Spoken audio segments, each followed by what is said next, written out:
Hello दोस्तों, आप लोग कैसे हो। आज की तारीख 12 जनवरी 2025, आज का दिन रविवार। तो चलिए शुरू करते हैं आज की ताज़ा खबरें। तो दिल्ली सरकार को 2000 करोड़ का नुकसान हुआ है। शराब की नीति पर सीएजी रिपोर्ट आई है। एक सीएजी रिपोर्ट में दावा किया गया है कि पूर्व मुख्यमंत्री अरविंद केजरीवाल के नेतृत्व वाली आप सरकार द्वारा लाई गई शराब नीति में कथित अनियमितताओं के कारण दिल्ली के सरकारी खजाने को 2026 करोड़ का नुकसान पहुंचा। यह शराब नीति अब रद्द हो चुकी है। तो रिपोर्ट्स के अनुसार घाटे में चल रहे कई बोलीदाताओं को लाइसेंस दिए गए। तो दोस्तों चलिए बढ़ते हैं दूसरी खबर की तरफ। तो प्रधानमंत्री नरेंद्र मोदी ने एक पॉडकास्ट में बताया है कि वह भोजन प्रेमी नहीं है। उन्होंने कहा, अगर कोई पकवान चुनने के लिए मुझे मेन्यू थमा दे तो मैं खाना ऑर्डर नहीं कर पाऊंगा। पीएम ने यह भी कहा कि राजनीति में शुरुआती दिनों में अरुण जेटली मेरे लिए खाना ऑर्डर करते थे, मैं बस शाकाहारी भोजन करता था। तो दोस्तों चलिए बढ़ते हैं अब तीसरी खबर की तरफ। तो सागर मध्य प्रदेश से बीजेपी नेता हरवंश राठौर के घर से आयकर विभाग की छापेमारी में मगरमच्छ, 14 किलो सोना, 4 करोड़ कैश, लग्जरी गाड़ियां समेत अन्य सामान मिले हैं। 2013 से 2018 तक बांडा से विधायक रहे राठौर 2018 में चुनाव हार गए थे। वह 2 बार जिला पंचायत के अध्यक्ष रहे और उनके पिता हरनाम राठौर एमपी के मंत्री रहे हैं। तो बढ़ते हैं अगली खबर की तरफ। तो लुधियाना पश्चिम पंजाब से आप विधायक गुरप्रीत गोगी की शुक्रवार देर रात अपने घर में गोली लगने से मौत हो गई। डीसीपी जसकरण सिंह तेजा के अनुसार गोगी के सिर में गोली लगी थी। वह परिवार वालों का कहना है कि उन्होंने गलती से खुद को गोली मार ली। रिपोर्ट्स के अनुसार लाइसेंसी रिवॉल्वर साफ करते समय गोगी से गोली चल गई थी। तो अगली खबर आ रही है कि दिल्ली विधानसभा चुनाव से पहले बीजेपी सांसद अनुराग ठाकुर ने कहा है कि दिल्ली में पाठशाला के बदले आपने मधुशाला बनाई है। उन्होंने ये भी कहा कि ये झाड़ू से दारू पर आए। उन्होंने ये भी कहा कि कोविड के समय सुविधाओं की कमी थी, जनता त्रस्त थी, लेकिन आप मस्त थी क्योंकि उस समय शराब घोटाले का ताना बाना बुना जा रहा था। तो दोस्तों अगली बड़ी खबर ये आ रही है कि दिल्ली विधानसभा चुनाव से पहले बीजेपी ने आप संयोजक अरविंद केजरीवाल पर निशाना साधते हुए शीश महल और आपदा को लेकर एक पोस्टर और एक गाना जारी किया है। एक्स पर बीजेपी ने शीश महल आपदा फैलाने वालों का अड्डा नाम से एक गाना शेयर किया है। एक दूसरे पोस्ट में केजरीवाल को आपदा ए आजम कहने वाले पोस्टर भी शेयर किया गया है। तो अगली बड़ी खबर ये आ रही है कि ऑल इंडिया मुस्लिम जमात के अध्यक्ष मौलाना साहबुद्दीन रजवी बरेलवी के महाकुंभ मेला वक्फ की जमीन पर लग रहा है। दावे पर यूपी के मुख्यमंत्री योगी आदित्यनाथ ने प्रतिक्रिया दी है। उन्होंने कहा, प्रयागराज की इस धरती पर हजारों वर्षों से कुंभ का आयोजन होता आ रहा है। यह वक्फ बोर्ड है या भूमि माफिया का बोर्ड है। तो दोस्तों अगली बड़ी खबर यह आ रही है कि तमिलनाडु के मुख्यमंत्री एमके स्टालिन ने राज्यपाल के अभिभाषण विवाद पर शनिवार को कहा कि राज्यपाल आरएन रवि राज्य की तरक्की को पचा नहीं पा रहे हैं। उन्होंने विधानसभा में ये भी कहा कि राज्यपाल विधानसभा में आते हैं लेकिन सदन में अभिभाषण दिए बिना लौट जाते हैं। वह बेतुके कारणों का हवाला देते हुए अभिभाषण देने से बच रहे हैं। तो दोस्तों अब बढ़ते हैं अगली खबर की तरफ। तो नवंबर 2022 में 17,583 करोड़ की लॉटरी जीतने वाले एडविन कॉस्ट्रो का मेंशन लॉस एंजलिस में जंगल की आग में जल गया है। एडविन ने 32.75 करोड़ में यह प्रॉपर्टी खरीदी थी। लॉस एंजलिस में जंगल की आग में कई हॉलीवुड हस्तियों के घरों समेत कम से कम 10,000 घरों को नुकसान पहुंचा है। तो दोस्तों बढ़ते हैं अब अगली बड़ी खबर की तरफ। तो डेलीमेल.com की रिपोर्ट के अनुसार $125 मिलियन लगभग 1077 करोड़ की कीमत का पैसिफिक पैलिसेस का सबसे महंगा घर लॉस एंजलिस में जंगल की आग में जलकर राख हो गया है। ल्यूमिनर टेक्नोलॉजी के सीईओ ऑस्टिन रसल इस 18 बेडरूम वाले मैंसन के मालिक हैं। इस मैंसन का किराया हर महीने लगभग 3.8 करोड़ रुपए था। तो दोस्तों बढ़ते हैं अब अगली खबर की तरफ। तो कैलिफोर्निया के लॉस एंजलिस में कई दिनों से लगी आग की जंगल अब तक 19,000 एकड़ में फैल चुकी है और हजारों मकान जल चुके हैं। इतनी विनाशकारी आग के बावजूद लॉस एंजलिस की वायु गुणवत्ता दिल्ली से बेहतर है। लॉस एंजलिस में शुक्रवार को AQI 158 जबकि दिल्ली में 373 रिकॉर्ड हुआ, जो बहुत खराब कैटेगरी में आता है। तो अंतर्राष्ट्रीय श्रम संगठन के अनुसार औसत भारतीय श्रमिक हफ्ते में 46.7 घंटे काम करते हैं। सप्ताह में सबसे अधिक घंटे काम कराने वाले देशों में भूटान टॉप पर है, जहां कर्मचारी 54.4 घंटे प्रति हफ्ते काम करते हैं। इसके बाद UAE 50.9 घंटे, लेसोथो 50.4 घंटे, कॉन्गो 48.6 घंटे, कतर 48 घंटे, लाइबेरिया 47.7 घंटे, मैरिटेनिया 47.6 घंटे, लेबनान 47.6 घंटे, मंगोलिया 47.3 घंटे और जॉर्डन 47 घंटे का स्थान है। तो दोस्तों अगली बड़ी खबर आ रही है पाकिस्तान से, जहां खैबर पख्तूनख्वा में शनिवार को एक बस और ट्रक के बीच टक्कर हो गई, जहां पे 9 लोगों की मौत हो गई और कई लोग घायल हो गए। पुलिस ने घायलों को अस्पताल में भर्ती कराया है। खैबर पख्तूनख्वा के मुख्यमंत्री अली अमीन ने हादसे पर दुख व्यक्त करते हुए घायलों को आवश्यक चिकित्सा सुविधाएं उपलब्ध कराने का निर्देश दिया है।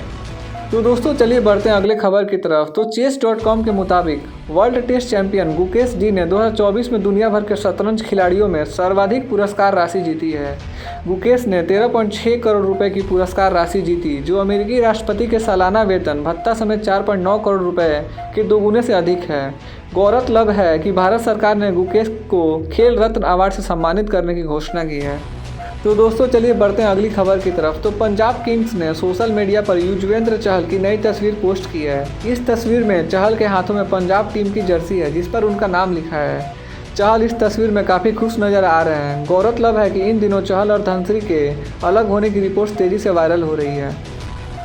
तो दोस्तों बढ़ते हैं अगली बड़ी खबर की तरफ। तो अभिनेता टीकू तलसानिया की पत्नी दीप्ति तलसानिया ने टीकू की तबीयत को लेकर एनडीटीवी को बताया है कि उन्हें हार्ट अटैक नहीं आया, बल्कि ब्रेन स्ट्रोक हुआ था। शुक्रवार रात 8 बजे के आसपास तबीयत बिगड़ने पर उन्हें तुरंत अस्पताल में भर्ती कराया गया। गौरतलब है कि मीडिया रिपोर्ट्स में टीकू को हार्ट अटैक आने की बात बताई जा रही थी। तो दोस्तों बढ़ते हैं अगली बड़ी खबर की तरफ। तो अधिकारियों के अनुसार असम के दीमा हसाओं में जलमग्न हुई 300 फीट गहरी खदान से शनिवार को 3 और मजदूरों के शव निकाले गए। पहले शनिवार सुबह बचाव अभियान में जुटी सेना के जवानों ने 1 शव निकाला और बाद में गोताखोरों ने 2 और शव बरामद किए। इसके साथ ही अब तक 4 मजदूरों के शव निकाले जा चुके हैं।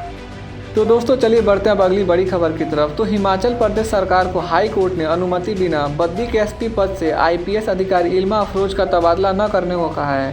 कांग्रेस विधायक राम कुमार चौधरी और खनन माफिया से लोहा लेने वाली इल्मा की जगह विनोद धीमान को एसपी बनाया गया था। एक शख्स ने याचिका देकर कहा कि अधिकारियों नेताओं के दबाव में उन्हें हटाया गया। तो बढ़ते हैं अब अगली बड़ी खबर की तरफ। तो यूपी में बाइक सवार सिपाही के गले में फंसे चाइनीज मांझे को बच्चे ने खींचा। इसी की वजह से गर्दन कटने से उसकी मौत हो गई। पुलिस ने बताया कि शाहजहांपुर यूपी में शनिवार को चाइनीज मांझे से गर्दन कटने से एक सिपाही की मौत हो गई है। एक इंसान ने बताया कि सिपाही बाइक से जा रहा था, तभी मांझा उसके गले में लिपट गया और एक बच्चे ने दूसरे छोर से मांझा खींच लिया, जिससे उसकी गर्दन कट गई। रिपोर्ट्स के अनुसार सिपाही अमरोहा का निवासी था। तो दोस्तों चलिए बढ़ते हैं अब अगली बड़ी खबर की तरफ। तो अभिनेता सोनू सूद ने एक पॉडकास्ट में कहा कि फिल्म दबंग का मुन्नी बदनाम हुई गाना उनके लिए लिखा गया था और एक्टर सलमान खान बीच में आ गए। उन्होंने कहा कि गाने में सलमान की एंट्री की बात जानकर उन्हें अच्छा नहीं लगा था। उनके बयान पर सोशल मीडिया यूजर्स ने लिखा कि सलमान ने ही गाना हिट करवाया। तो दोस्तों बढ़ते हैं अब अगली बड़ी खबर की तरफ। तो उत्तर प्रदेश के गाजियाबाद में एक रेस्टोरेंट में थूक लगाकर तंदूर में रोटियां बनाने वाले एक शख्स को पुलिस ने गिरफ्तार कर लिया है। दरअसल रोटी पर थूक कर उसे तंदूर में डालते हुए रेस्टोरेंट कर्मी का एक वीडियो सोशल मीडिया पर वायरल हो गया था। पुलिस ने बताया कि इरफान नामक शख्स मूल रूप से बिजनौर का रहने वाला है। तो दोस्तों आइए जानते हैं कि सर्दियों में शरीर को सूरज की रोशनी न मिले तो क्या होता है। इंटरनल मेडिसिन के 2 डॉक्टरों का कहना है कि सर्दियों में सूरज की रोशनी न मिलने से शरीर में विटामिन डी बनना कम हो जाता है, जो हड्डियों, इम्यूनिटी और मूड के लिए ज़रूरी है। इससे नींद को नियंत्रित करने वाले हार्मोन मेलाटोनिन का उत्पादन प्रभावित हो सकता है। 2 हफ्ते बाद थकान और मांसपेशियों में कमजोरी महसूस हो सकती है। तो दोस्तों चलिए बढ़ते हैं अब अगली बड़ी खबर की तरफ। तो बांग्लादेश के बल्लेबाज तमीम इकबाल ने इंटरनेशनल क्रिकेट से संन्यास ले लिया है। यह दूसरी बार है जब उन्होंने संन्यास लिया है। इससे पहले जुलाई 2023 में उन्होंने भावुक होकर एक प्रेस कॉन्फ्रेंस में संन्यास लिया था, लेकिन तत्कालीन प्रधानमंत्री शेख हसीना के हस्तक्षेप पर उन्होंने 24 घंटे के अंदर अपना फैसला बदल लिया था। तो दोस्तों अगली बड़ी खबर ये आ रही है कि संघ लोक सेवा आयोग यूपीएससी ने सिविल सेवा परीक्षा 2024 के इंटरव्यू की तारीख में संशोधन किया है। यूपीएससी ने एक आधिकारिक नोटिस जारी कर बताया कि 5 फरवरी 2025 को होने वाला इंटरव्यू अब 8 फरवरी 2025 को आयोजित किया जाएगा। वहीं यह संशोधन दिल्ली विधानसभा चुनाव की वजह से हुआ है। तो दोस्तों चलिए बढ़ते हैं अब अगली बड़ी खबर की तरफ। तो प्रधानमंत्री नरेंद्र मोदी ने जीरोधा के को फाउंडर निखिल कामत के पॉडकास्ट में कहा है कि यूपीआई पूरी दुनिया के लिए एक अजूबा है। उन्होंने ये भी कहा कि जब दुनिया के मेहमान आते हैं तो पूछते हैं कि यूपीआई कैसे काम करता है। मैं उन्हें इसकी जानकारी के लिए वेंडर से मिलने को कहता हूँ। फिनटेक की दुनिया में भारत ने एक उदाहरण पेश किया। तो दोस्तों चलिए जानते हैं अब अगली बड़ी खबर। तो उत्तर प्रदेश के मुख्यमंत्री योगी आदित्यनाथ ने कहा कि जिसे भी भारत की सनातन परंपरा में विश्वास है वह मुसलमान यहाँ आए, उसका स्वागत है, लेकिन गलत मानसिकता के साथ जो लोग आएंगे उनकी डेंटिंग पेंटिंग की भी व्यवस्था की गई है। उन्होंने ये भी कहा कि जो मुसलमान अपने गोत्र को भारत के ऋषियों के नाम से जोड़कर देखते हैं, ऐसे लोग प्रयागराज आएँ। तो दोस्तों आइए जानते हैं अगली बड़ी खबर। तो चीन के विदेश मंत्रालय के प्रवक्ता गुओ जियाकुन ने एचएमपीवी वायरस को लेकर कहा कि यह कोई नया वायरस नहीं है, इंसानों में कम से कम 60 वर्षों से फैला हुआ है। उन्होंने ये भी कहा कि हम इस वायरस को लेकर WHO के लगातार संपर्क में हैं। सरकार अपने लोगों और विदेश से आए पर्यटकों के स्वास्थ्य को गंभीरता से ले रही है। तो दोस्तों बढ़ते हैं अब अगली बड़ी खबर की तरफ। तो उत्तर प्रदेश के मुख्यमंत्री योगी आदित्यनाथ ने राम मंदिर में रामलाल के दर्शन के लिए अबोहर पंजाब से करीब 1200 किलोमीटर की दौड़ लगाकर अयोध्या पहुंचे 6 वर्षीय मोहब्बत नाम के बच्चे को सम्मानित किया है। यूकेजी में पढ़ने वाले मोहब्बत ने नवंबर 2024 में यह यात्रा शुरू की थी व उसे अयोध्या पहुँचने में 1 महीने 23 दिन लग गए। तो दोस्तों बढ़ते हैं अब अगली बड़ी खबर की तरफ। तो छत्तीसगढ़ के रायगढ़ में शुक्रवार को एक महिला और उसकी 1.5 साल की बेटी की घर में आग लगने से जलकर मौत हो गई है, जबकि महिला के पति का शव फंदे से लटका मिला। पुलिस के अनुसार महिला के पति का शव पास के एक पेड़ से बरामद हुआ है। पुलिस संदिग्ध मौतों की जाँच में जुटी है। तो दोस्तों चलिए बढ़ते हैं अब अगली बड़ी खबर की तरफ। तो पुणे महाराष्ट्र की एक विशेष अदालत ने वीर सावरकर पर कथित आपत्तिजनक टिप्पणी से संबंधित मानहानि के एक मामले में शुक्रवार को कांग्रेस नेता राहुल गांधी को 25,000 रुपये के मुचलके पर जमानत दे दी। राहुल गांधी वीडियो कॉन्फ्रेंसिंग के जरिए अदालत में पेश हुए थे। राहुल गांधी के वकील ने बताया कि मामले की अगली सुनवाई 18 फरवरी को होगी। तो दोस्तों आज का न्यूज़ यहीं पे समाप्त होता है। और हाँ, देश के छोटे बड़े अपडेट्स देखने के लिए हमारे न्यूज़ चैनल इंडियन जनता न्यूज़ को सब्सक्राइब जरूर करें। मिलते हैं नेक्स्ट वीडियो में, तब तक के लिए बाय बाय, टेक केयर।